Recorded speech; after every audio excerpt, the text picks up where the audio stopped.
ಯಾವಾಗ ಪರಮಾತ್ಮ ಇಲ್ಲಿ ಬಂದು ನೆಲೆಸ್ತಾನೆ, ಅಲ್ಲಮ ಪ್ರಭು ಹೇಳ್ತಾರೆ, ಕಾಲೇ ಕಂಬಗಳಾದವನ್ನ ದೇಹವೇ ದೇಗುಲವಾಯಿತಯ್ಯ, ಶಿರ ಸುವರ್ಣದ ಕಳಶ ಎನ್ನ ನಾಲಗೆ ಗಂಟೆ, ಹೃದಯ ಸಿಂಹಾಸನವಾಗಿದ್ದಿತ್ತಯ್ಯ, ಗುಹೇಶ್ವರ ಪ್ರಾಣಲಿಂಗ ಪ್ರತಿಷ್ಠೆ ಪಲ್ಲಟವಾಗದಂತಿದ್ದೆನಯ್ಯ ಅಂತಾರೆ ಅಲ್ಲಮ ಪ್ರಭುದೇವರು.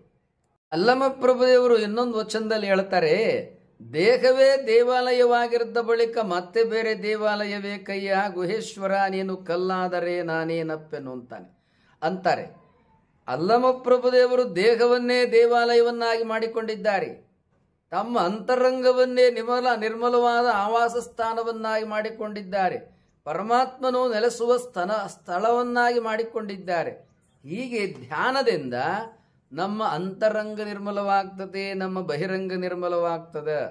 ಬಹಿರಂಗ ಅಂದ್ರೇನು? ಕಣ್ಣು, ಕಿವಿ, ಮೂಗು, ನಾಲಿಗೆ